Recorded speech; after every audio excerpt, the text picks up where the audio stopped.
En México tenemos que estar preparados para que la bolsa le dé liquidez a aquellos que necesitan vender y también a aquellos que quieren aprovechar oportunidades de inversión de largo plazo. Ok, mirando hacia el futuro, ¿qué debe de hacer la Bolsa Mexicana de Valores para mantener su relevancia en un mercado internacional? La educación financiera es la primera parte importante, que es la base para que los inversionistas tengan estos elementos iniciales. La inteligencia artificial puede acercar la bolsa a más personas como tú, como yo, los retail investors, pero también se debe de utilizar con bastante responsabilidad. Tener esta inclusión de consejeros y consejeras independientes es fundamental para que tengamos otra visión y otra manera de ver las cosas. En este futuro dominado por la automatización, dominado por la inteligencia artificial, ¿cómo imaginas el futuro de trabajo justo en el sector financiero? ¿Qué tipo de talento se necesita hoy una institución como la Bolsa para prepararse para este futuro? Fíjate, nosotros estamos inmersos en una... Hoy tengo el honor de conversar con Jorge Alegría, director general del Grupo Bolsa Mexicana de Valores. Con más de 3 décadas liderando en el corazón de los mercados financieros, Jorge ha sido una fuerza clave en la evolución del ecosistema bursátil en México y América Latina. Actualmente, como CEO de la BMW, lidera una transformación tecnológica profunda que busca democratizar el acceso al mercado, incorporar inteligencia artificial de forma estratégica y construir una bolsa que no solo sea más moderna, sino más inclusiva. De hecho, la BMW fue reconocida por 50/50 Women on Boards como una de las 12 únicas empresas listadas en México con al menos 3 consejeras independientes. Hoy hablaremos con Jorge de tecnología, liderazgo, talento y del futuro del trabajo en una industria donde la confianza, la velocidad y la innovación son moneda corriente. Jorge, bienvenido a The Talent CEO. Jorge, empezamos con una pregunta. ¿Qué significa para ti liderar una institución centenaria como la Bolsa Mexicana de Valores en un momento de tanta disrupción tecnológica y geopolítica? Pues mira, Vera, muchísimo gusto como siempre platicar contigo y es una mezcla de varias cosas porque toda mi carrera ha sido en la bolsa, en el mercado bursátil en México. Tuve la oportunidad también de trabajar en otra bolsa en Chicago hace unos años, pero toda mi carrera ha estado ligada con la bolsa, desde mi trabajo en casas de bolsa como operador hasta dirigir MexDer como Mercado Mexicano de Derivados y ahora el grupo como tal. Entonces, por un lado es un gran orgullo, sin duda, sin duda. Y el estar también muy conscientes del reto que significa, porque como bien mencionas, Vera, estamos hablando de momentos muy importantes para México,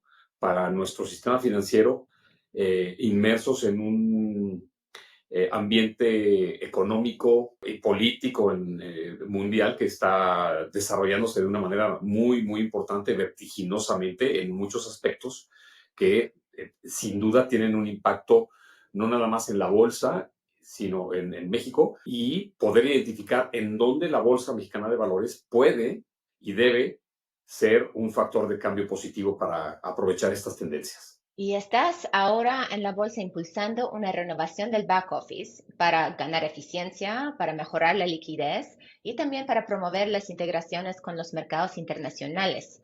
¿Por qué seleccionaron justo estos proyectos en la estrategia de transformación? Creo que es parte de una evolución que tiene ya muchos años. Quizás, digamos, del 2010 al 2020, la bolsa se enfocó más en la parte de la operación, los sistemas de lo que conocemos como trading, la compra, la venta, las pantallas, el mejorar la velocidad de la ejecución, muy importante la estabilidad de los sistemas en la parte de la ejecución.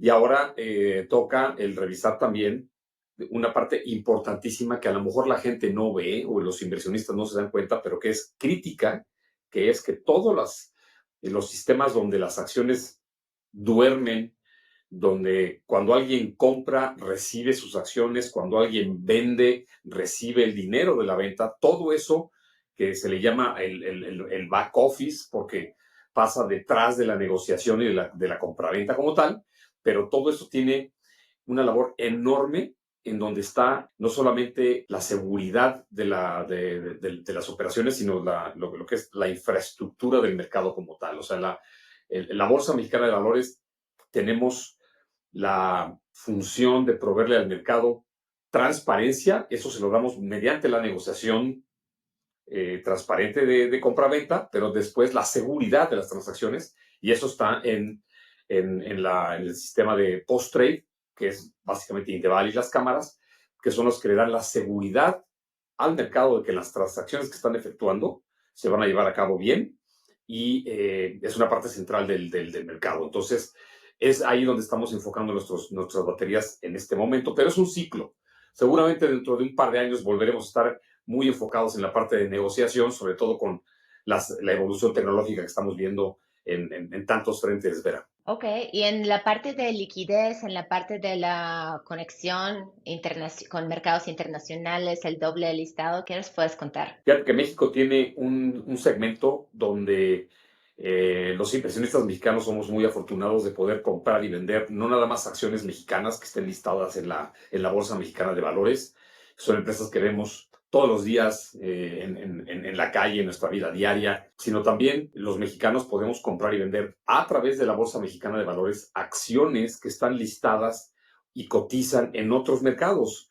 Voy a poner ejemplos, no sé, Amazon o Nvidia, estas acciones tecnológicas que han transformado en buena medida el mundo de los últimos años. Esas acciones se pueden comprar también en México a través de una casa de bolsa y en la Bolsa Mexicana de Valores. Esta conexión que tenemos con el mundo ha sido muy exitosa desde hace, yo te diría, 20 años, que un poquito menos, pero ha sido estudiada incluso por otras bolsas para ver cómo le hacen, pero le permite al mercado mexicano estar interconectado con el resto del mundo, y esto son alternativas de inversión para los jugadores locales, que es algo muy importante que nosotros buscamos, ya que, como bien mencionabas, Vera, la liquidez es clave.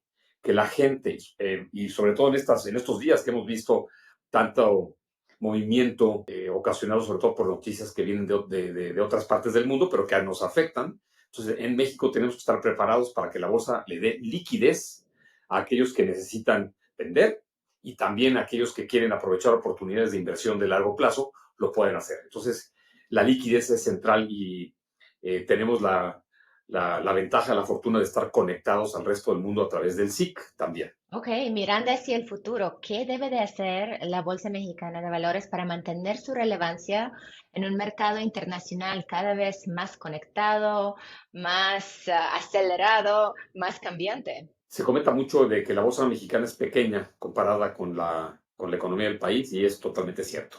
Ujú. Ahí nos toca seguir trabajando muy de cerca con los reguladores, ¿verdad? Y con los diferentes agentes financieros que son las casas de bolsa, en primer lugar, los bancos, que son también una parte importante en la distribución de fondos, por ejemplo. Digamos que es una mesa que tiene tres patas.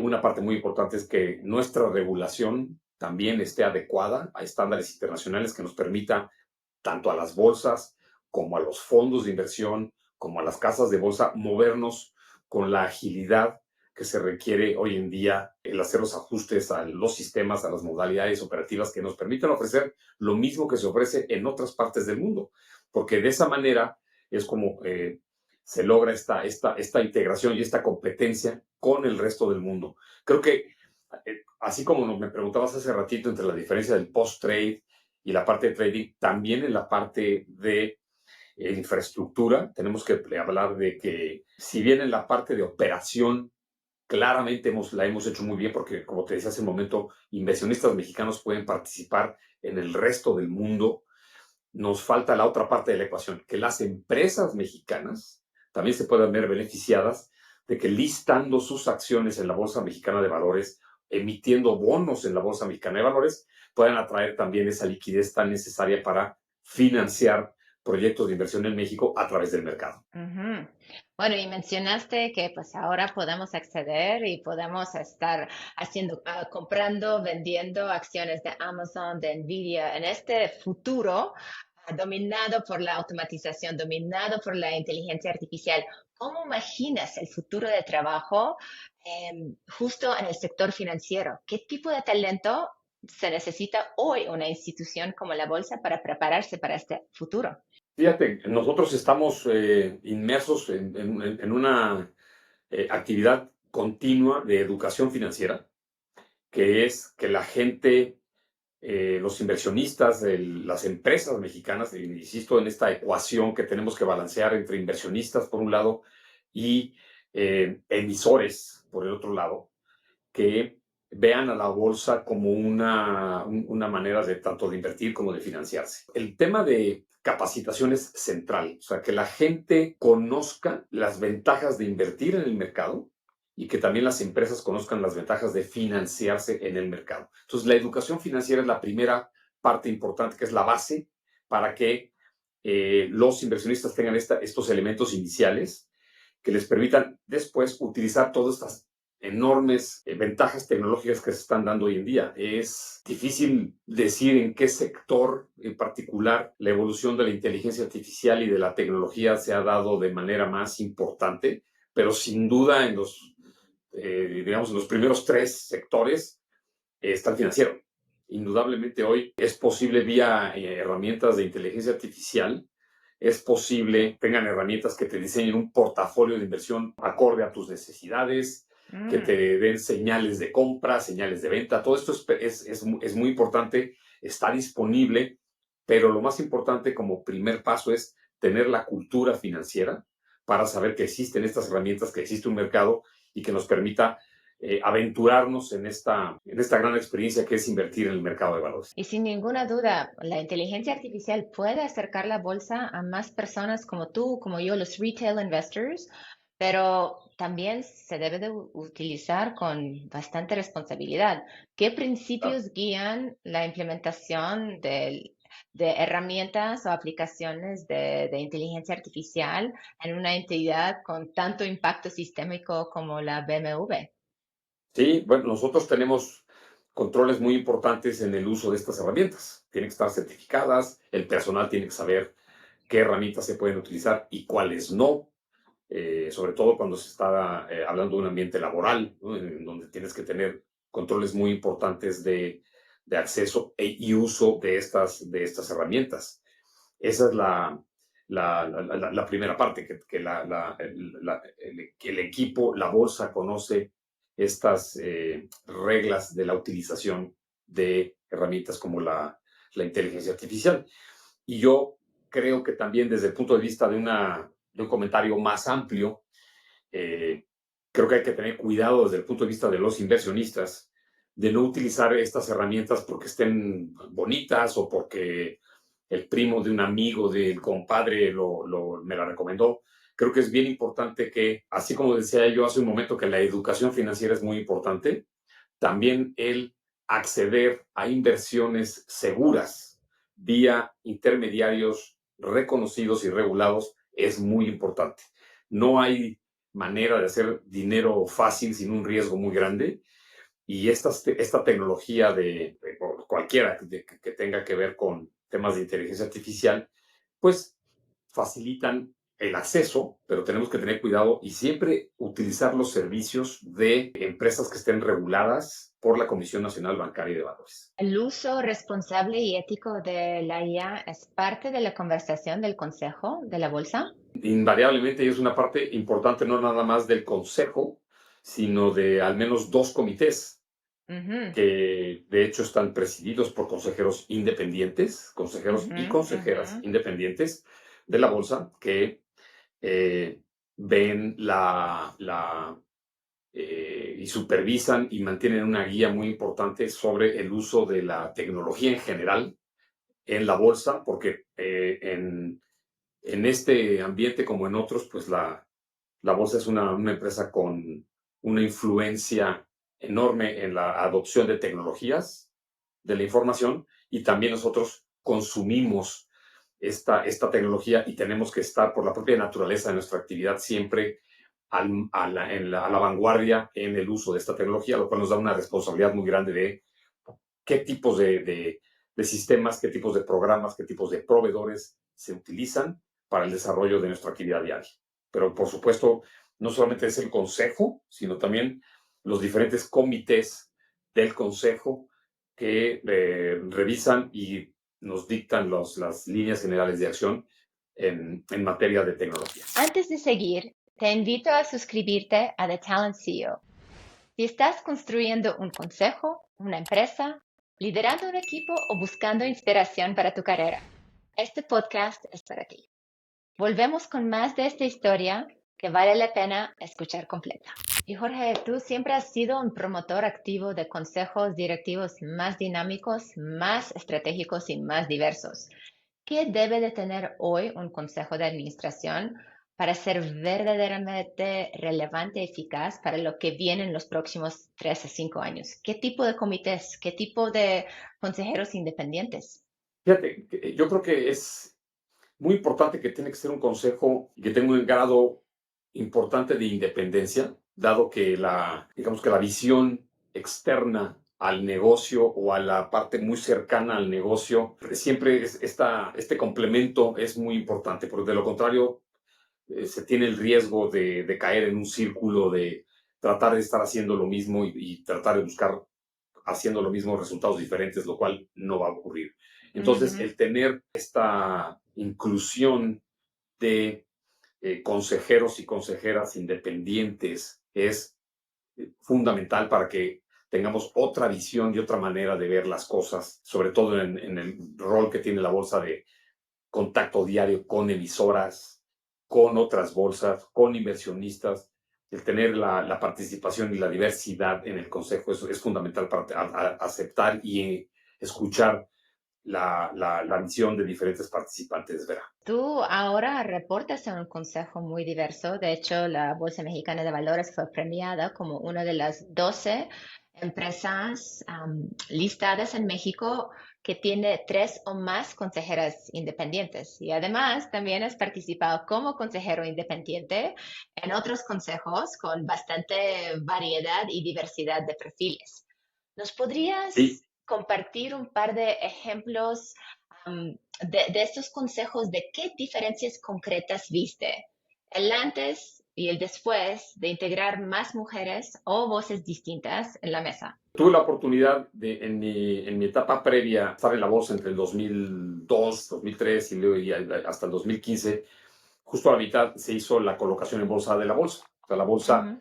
estando en la bolsa y un poco predicando con el ejemplo de ser una empresa y dentro de su evolución el estar también cotizando en la bolsa. Y esto involucró un cambio muy importante en la cultura del Consejo de Administración. El Consejo de ser las casas de bolsa que se rotaban para estar en el Consejo, ahora necesitamos un Consejo institucional y con mayoría de independientes, que fue un tema que se discutió con la regulación. Este fue el primer cambio, el tener independencia y una visión diferente de consejeros independientes que tomó tiempo de no caer en un tema de que son los amigos de los consejeros institucionales, sino que realmente se fueran adoptando principios de estos de independencia. Y se empezó también a tener ya la participación más rica de mujeres en el consejo. Y después, cuando yo salí de la bolsa y participé en estos otros consejos, una Afore, de un banco de inversión, entre de algunos fondos de inversión también, pues realmente es donde te das cuenta de la importancia que tiene la independencia en la toma de decisiones y en la visión externa que le puedes dar a un consejo y que sea enriquecedor y se use o no, pero por lo menos tener esa necesidad, esa importancia de proveer una visión adicional al núcleo central de la administración y de los dueños de la compañía, se me hace muy, muy importante y los resultados son evidentes. El tener ese roce positivo de diferentes experiencias se me hace sensacional. Y bueno, y definitivamente el integrar dentro de esta independencia y de esta diversidad a mujeres en el consejo, ¿no? Donde la mitad de nuestro consejo independiente está constituido por mujeres muy exitosas en sus ámbitos y 2 de ellas además son presidentas del Comité de Tecnología de la Bolsa y del Comité de Mejores Prácticas. Son encabezados Excelente. por mujeres. Entonces, sí, no hay la menor duda, vaya, en la riqueza que se da en esta visión de no solamente porque sea una mujer o un hombre exitoso, sino ambos proveen una visión diferente, que no hay manera de no agradecer el tener este tipo de comentarios como administración para hacer una mejor función y porque finalmente nuestra empresa, en el caso de la bolsa, prácticamente el 50% del personal son mujeres también, son mujeres y hombres. 50 y 50 es en términos generales, pero tener esta diversidad desde digamos, la pirámide laboral hasta el propio consejo de administración, evidentemente tiene un beneficio enorme. Y sin mencionar ningún nombre de la empresa ni consejera, ¿se te ocurren algunos ejemplos de este roce positivo que produjo esta conversación mucho más robusta y que resultó en una decisión mucho más asertiva y acertada? Yo creo que, por ejemplo, un tema muy importante ha sido en la administración del personal. O ¿Ok? sea, decisiones que tienen que ver con la administración de la estructura de personal de la bolsa, en este caso, el tener la activa opinión y participación de hombres y mujeres, sin duda ha sido clave para la adopción de políticas que realmente sean incluyentes hacia la diversidad de personal que tenemos y no únicamente que sea una política y que hay que cumplirla porque está escrita, sino que realmente contenga elementos que ayuden al desarrollo profesional de nuestro equipo. En el caso, sin duda, de, de recursos humanos, ha sido muy importante, así de lo que te puedo decir de bote pronto, Vera. Ok, muy bien, muchas gracias.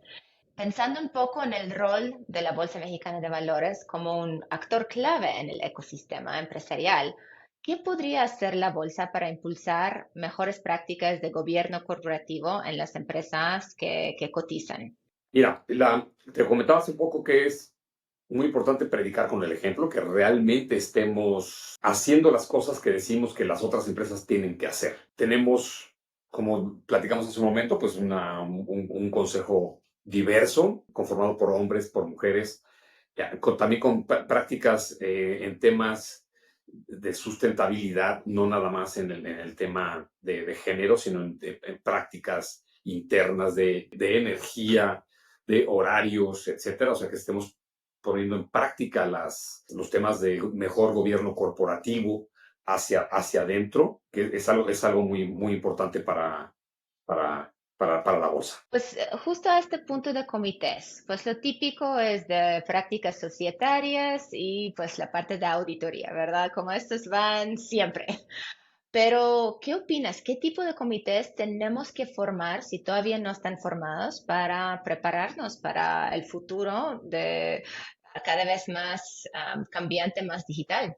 Sí, bueno, y déjame también relacionado con la pregunta anterior, el rol que tiene la bolsa también hacia afuera, no nada más hacia adentro. Ujú. Eh, y hablando de comités, estos comités, no solamente el comité de gobierno corporativo interno, sino también en los ejemplos que nosotros queremos darle al mercado y a las empresas, tiene que ver con nuestro comité de emisoras. Tenemos un comité que agrupa a todas las emisoras que están en la Bolsa Mexicana de Valores, tanto de acciones como de deuda, como de bonos.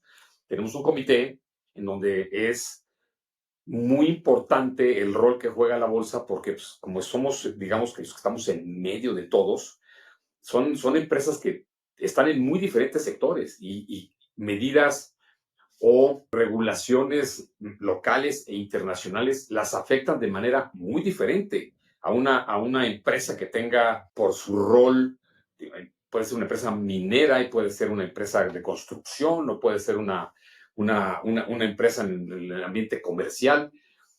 Cada una de estas empresas tiene un impacto muy diferente de acuerdo a las reglas y de cómo se adoptan criterios de sustentabilidad.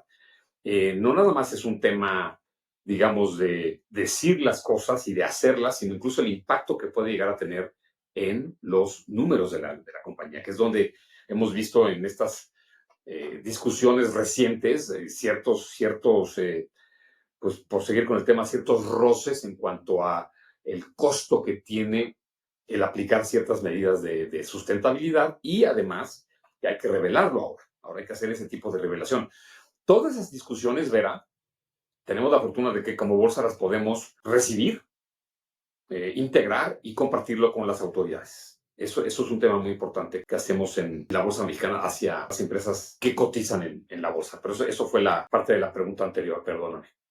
No, no, no, sí, claro, y entiendo perfectamente que ustedes tienen un rol de, pues, primero modelar las mejores prácticas y muchas gracias por poner este gran ejemplo de un consejo que de verdad es 50-50 en términos de paridad de género, que tiene los comités que sí van a ser clave de enfrentar los retos tecnológicos y medioambientales en el futuro.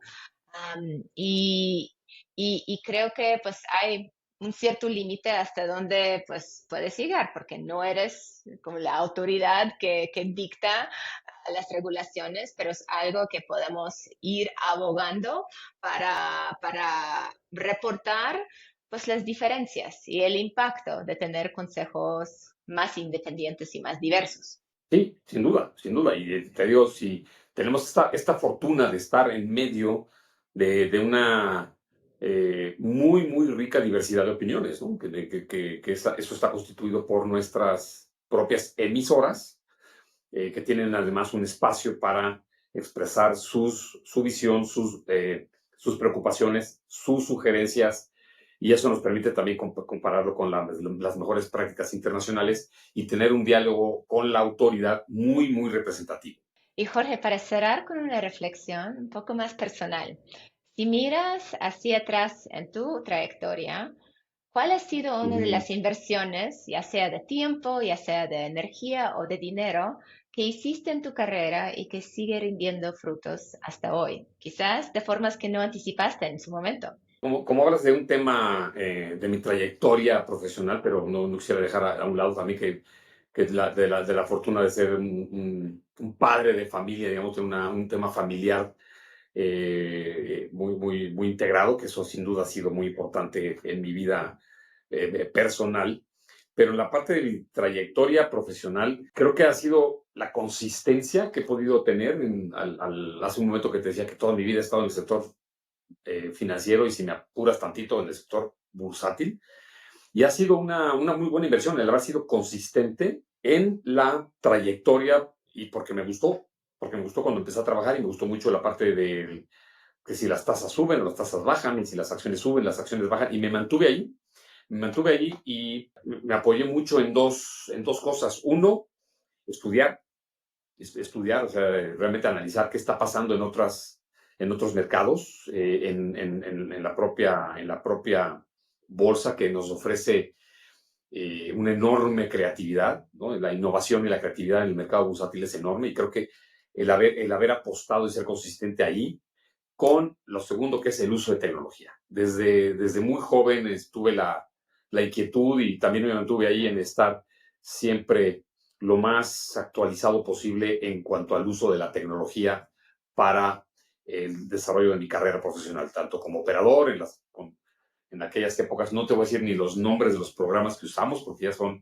vintage en eBay, pero el uso de tecnologías que iban apareciendo y aplicarlas al mercado bursátil consistentemente, aceptando errores, aprendiendo de ellos, pero siempre ser consistente en que a pesar de haber estado tentado en a lo mejor irme para algo o haber tomado la decisión de irme a otro lado, creo que el haberme mantenido en el sector bursátil, el sector financiero, con el apoyo de temas académicos por un lado y temas tecnológicos por el otro, sin duda creo ha sido mi mejor inversión y ha rendido frutos. Pues muchísimas gracias por compartir esta experiencia de dedicarse a un sector, pero siempre estar actualizándose para ver qué viene, qué es el futuro y cómo puedes posicionarte a ti y a tu empresa de la mejor manera para enfrentar los retos. Gracias también por ser un champion de la diversidad y la independencia de los consejos y mostrar con un ejemplo claro en la Bolsa Mexicana de Valores cómo deben de ser los consejos para todas las empresas que cotizan. Muchísimas Muchísimas gracias gracias, a ti, Jorge. Vera, y ha sido un placer platicar contigo y estar aquí como parte de un proceso que lleva la bolsa de muchos años. Tengo el gusto de estar, digamos, continuando este esfuerzo que lleva ya algunos años, te decía, ya hace 20 años que lleva este esfuerzo de transformación del mercado, y me da mucho gusto que ser parte de la bolsa, que ha sido clave en la adopción de estas políticas de desarrollo inclusivo para México. Gracias, Jorge. Hoy nos dejaste claro que el futuro no se juega solo en la tecnología, sino en la capacidad de las personas para adaptarse, tomar decisiones valientes y construir confianza en entornos cada vez más complejos. Esta conversación fue sobre la transformación real, sobre cómo liderar cuando el cambio ya no es una opción, sino el único camino. Si te gustó el episodio, recuerda darle like al video, y si aún no estás suscrito, dale al botón suscríbete para no perderte ninguna entrevista y contenido de The Talent CEO. Nos vemos en el siguiente episodio. ¿Tienes alguna experiencia relacionada con este episodio que quieras compartir? ¿Quieres que hagamos alguna pregunta concreta en próximos episodios? Deja tus comentarios abajo. Gracias por tus ideas.